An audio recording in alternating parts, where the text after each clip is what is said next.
Going from business into politics, what was the one thing that surprised you the most out of all of it? Yeah. I'm sure you went in with an expectation as well. Yeah. I think the lack of competence of a lot of politicians, if you want to know the truth, right? I mean, these are mainly people who didn't have jobs. Look at Joe Biden, right? Joe Biden, had been in politics for 55 years, 56 years actually when he got out, right? I'm a 41-year-old guy. I've got gray in my beard. Think about it, right? Never signed the front of a check, never built anything. Most of his life had yes/no decisions, yes/no votes. Could you imagine if my life was a yes/no vote, right? I mean, I might need to effectuate 500 things to get to the end result. And it's all a roadmap in order to get there. And so I think it creates very binary thinking, and oftentimes some of the politicians who are, debating and voting on the most complicated, items that we have in society know nothing about and have zero real world practical, skill I mean, look at like some of these minimum wage, proposals that are going up in New York, doubling, tripling minimum wage. Well, that's great other than the fact that they're just going to, automate every single service. And you're not going to have any jobs in the state because they won't be able to afford to pay for it, right? And you see that. Like, look at California, right? Mm-hmm. They want to triple minimum wage, double minimum wage. And guess what Dunkin' Donuts does? They just automate all of their processes and fire all of their employees. And I think sometimes you need to be able to have a comprehension of the other side, of a topic. And so oftentimes these politicians, because they've never run a business and they've never signed a check and they've never had to make payroll and they've never lived through a recession or a depression, they have no idea what the hell they're doing. But now, in fairness, though, isn't that advancing something that we're going in that direction anyway? So let's say they do raise the minimum wage and now it's $40 an hour.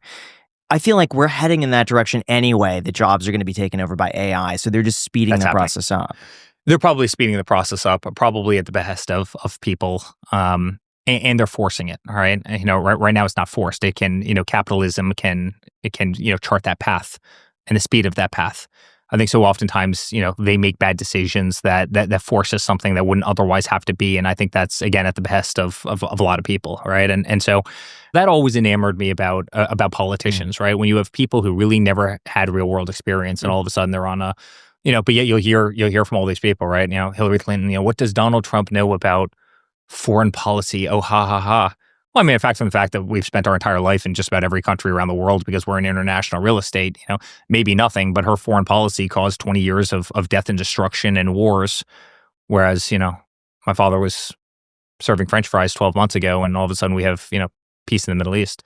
So everyone knows that politics is extremely corrupt, but what was the exact moment in your life that you realized it's way worse than you could have thought? Well, it's funny. I talk about it in this book, and congratulations, by the way. And I never thought I would be a #1 best-selling author. I'm a guy who builds, buildings. I'm #1 in the United States. It's kind of a, crazy thing.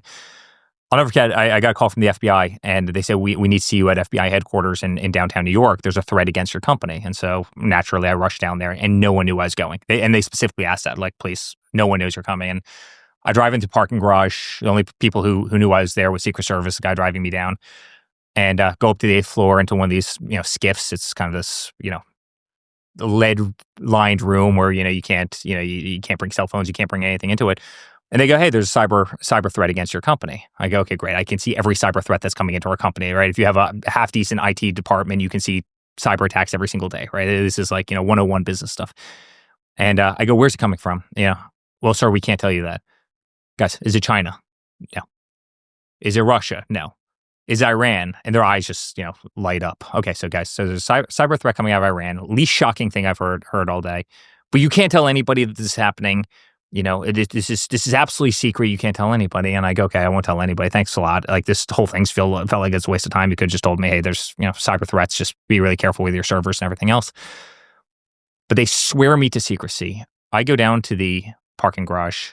I get in a car, and no one, guys, knew I was there. My assistant didn't know I was there. No one, the company knew I was there. I was driving up the ramp in the FBI building in New York, and I got a call from the head of ABC News, a friend of mine. Eric, I hear you're down at FBI headquarters. And I go, John, what are you talking about? He goes, I hear you're at FBI. I'm like, I'm not at FBI headquarters. He goes, yes, you are. I know you're in the building right now. I go, John, I'm not at FBI headquarters. He's like, Eric, listen, we've known each other for a long time. Don't lie to me. I go, how would you know something like that? And he goes, because their press office out of Washington, D.C. just called to tell me that you just left their skiff and they were briefing you on a cyber threat from Iran. And I go, you got to be freaking kidding me. Beyond. The Secret Service agent in the front of the car, who was with me for 3 years, I had him on speakerphone at that point, was clenching his fists like he wanted to fight. I just couldn't believe that was the status of the government, that they would do something like that.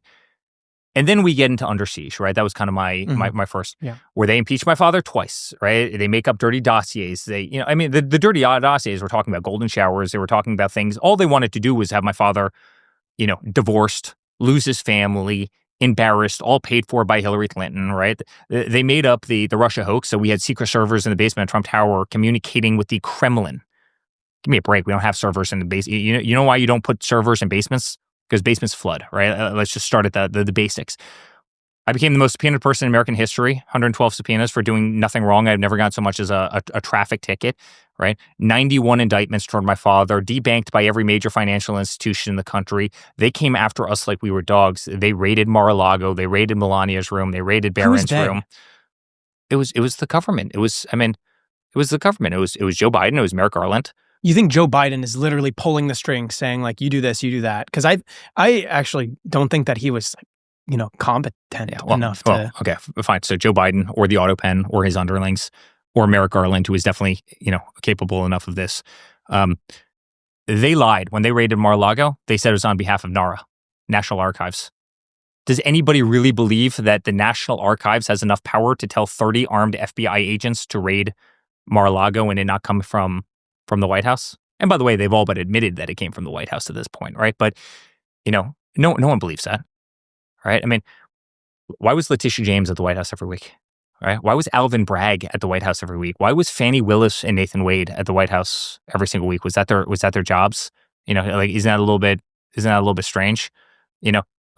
We know that Hillary paid for the dirty dossier, right? We know that Barack Obama was the one that did, the Russia hoax. First because they wanted to try and make sure my father didn't get as many votes. And then second of all, because they were so embarrassed that a ragtag group of people who didn't know a damn thing about politics beat them, that they want to be able to perpetuate this narrative for a long period of time, right? They weaponized every bank. They weaponized every, financial institution. They weaponized the DOJ. They spied on our campaign. Kind of forgot to mention that before. How do you handle all of this? All the public criticism, all the attacks. How do you deal with it? And how you do it? You fight back. You don't give up, you fight back, right? And that's this story, guys, right? They wanted to destroy us. They wanted to bankrupt us. They wanted to have our family get separated. They wanted, certainly my father, to get divorced. They wanted to see us voiceless, hence the reason we all got stripped off Twitter, Instagram, Facebook. They turned down all of our dials. It's one of the reasons you guys are as successful as you are, right? Because people are sick and tired of, they want to hear independent media versus the nonsense that ABC and NBC and CNN and everybody else was shoveling for years. I mean, they wanted to see us dead. They wanted to see us in a jail cell. And when none of this worked, you know what they did? They tried to shoot my father, right? And not only the first time in Butler, but then they tried to get him 8 weeks later, about 4 miles away from here at Trump International. They wanted him off of the stage because they couldn't control us, right? We weren't one of them. We weren't the establishment. They couldn't believe that we beat them at their own game. I mean, guys, we self-funded our first campaign. Hillary Clinton raised $1.5 billion and actually knew what a delegate was, and we still beat her, right? It's kind of a remarkable thing. And we love this country.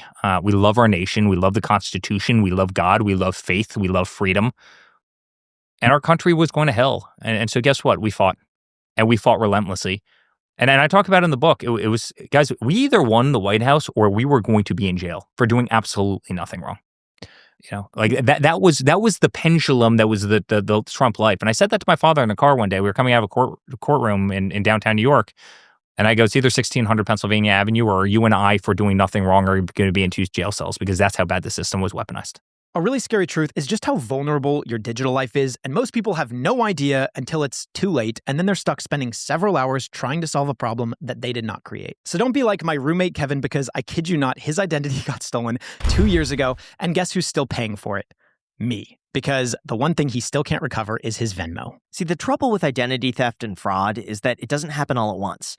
And by the time you notice, usually the damage is done. And that's exactly where our sponsor, OmniWatch, comes in. It catches problems early by keeping an eye on your identity, credit, financial accounts, and online activity altogether. And the best part is that setting it up only takes a few minutes, and then from there, it works quietly in the background all day, every day. OmniWatch monitors your credit activity, data breaches, and the dark web using AI-powered detection tools tools that are able to spot suspicious activity in real time. If it finds something unusual, you get an alert that tells you exactly what happened and the next steps to take. You can lock your credit, secure all of your accounts, and fight fraud with just one click. If identity theft does occur, OmniWatch connects you with US-based specialists to restore your identity and handle the damage with up to $2 million in identity theft insurance. So head on over to omniwatch.com/iced to get 50% off of your first month and see for yourself if your information's actually secure. Seriously, guys, the peace of mind is worth it. Protect your credit, identity, and online data today. Again, that is 50% off your first month at omniwatch.com/iced.